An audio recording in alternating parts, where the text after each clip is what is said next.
Assalamualaikum warahmatullahi taala wabarakatuh. Jadi pada hari ini saya akan membentangkan projek akhir LMCP 1552 iaitu pembangunan mapan dalam Islam.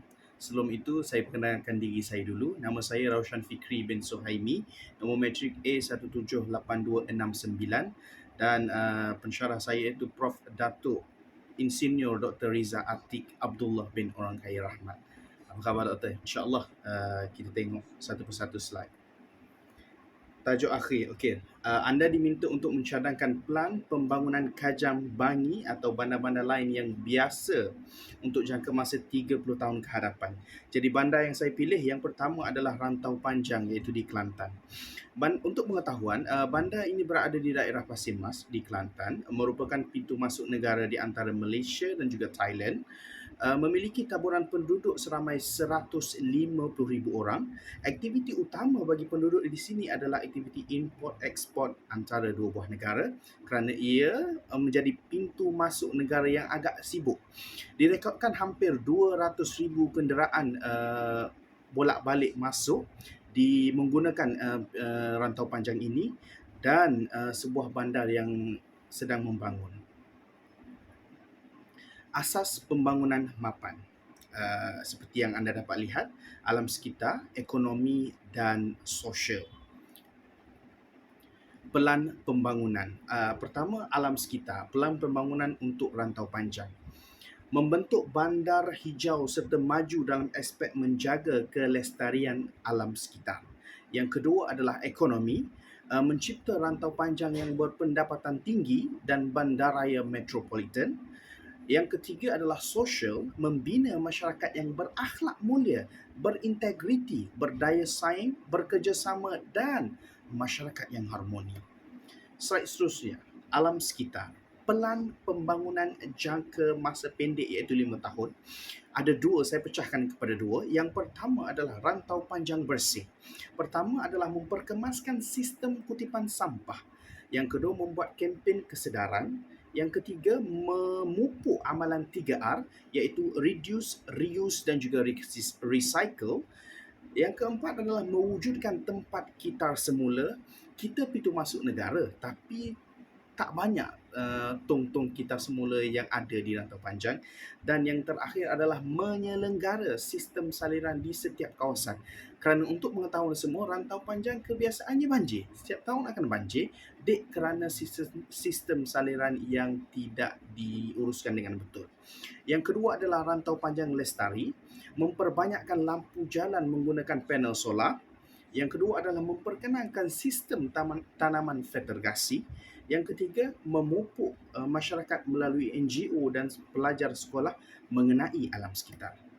Ini adalah seperti yang saya maksudkan, jadual pemungutan sampah, amalan 3R, lampu jalan solar panel, sistem saluran yang efisien dan juga tanaman fertigasi. Untuk pelan pembangunan 30 tahun jangka masa panjang, yang pertama adalah membina bandaraya hijau.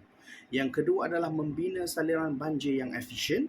Dan yang ketiga adalah menjadikan bandar rantau panjang ini bandar bebas plastik.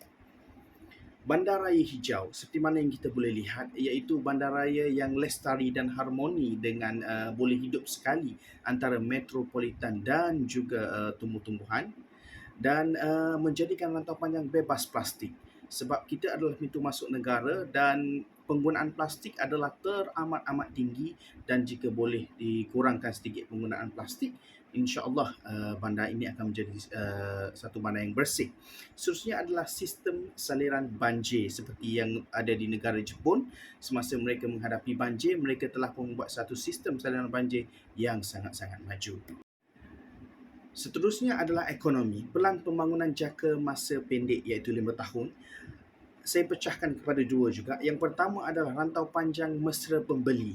Memperkenalkan sistem pembayaran atas talian, menyediakan kelas marketing online kepada para peniaga, membina dan menaik taraf lebih banyak kemudahan asas, membina satu tempat pembayaran zakat yang mesra kepada pengguna.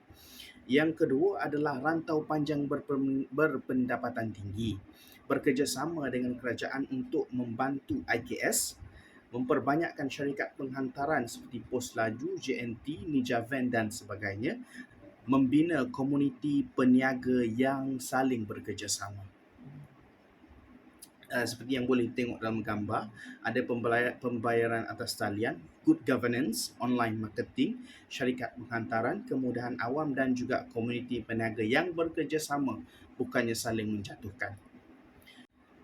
Seterusnya, ekonomi dalam tempoh 30 tahun. Yang pertama, menjadikan bandar rantau panjang bebas riba, mengimplikasikan salah satu firman Allah, wa halallahu al-bai' wa harrama riba. Seterusnya, mencipta zon bebas cukai yang efisien, bukan lagi sistem bebas cukai yang biasa tapi yang efisien, lengkap dengan sistem yang mampu untuk menampung sebanyak mana pun pelancong yang datang. Dan yang ketiga adalah mencipta event tahunan seperti Lima di Kedah dan Le Tour di Langkawi juga di Kedah. Kerana kita adalah pintu masuk negara, benda ini perlu dibuat untuk menarik pelancong dan meningkatkan ekonomi tempatan di tempat kita. Kalau boleh tengok dalam slide seterusnya, iaitu tax free, bebas riba dan event tahunan. Seterusnya adalah pelan pembangunan sosial dalam jangka masa pendek, iaitu 5 tahun. Pertama, saya pecahkan kepada dua, iaitu rantau panjang harmoni dan juga rantau panjang maju.